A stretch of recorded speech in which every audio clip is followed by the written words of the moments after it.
ඒ මොකෝ? අයියනේ රාස් බෝසාවක් හදාගත්ත ඉඳන් තේරෙන්නේ නැද්ද?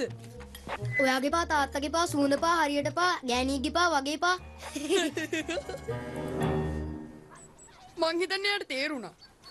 එහෙනම් අපි මොන හරි එළිය කරමු. මේ සැරේ ඔයා පදින්න මම බෝලේ විසි කරන්නම්. මගේ කකුල් රිදෙනවා. ඔයා මෙතනට එන්න.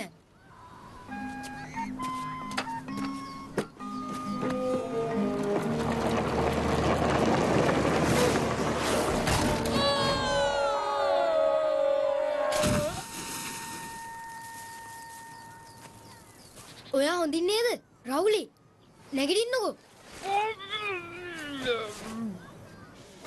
දොස්තරට වැරදුනාවද්ද දන්නේ. මට නම් ඕක කැඩිලා වගේ පේන්නේ. ඔව් ඒත් කැඩිලානේ. වෙච්ච දේ වෙලා ඉවරයි. අනේ දෙයියනේ මොකද්ද වෙලා තියෙන්නේ?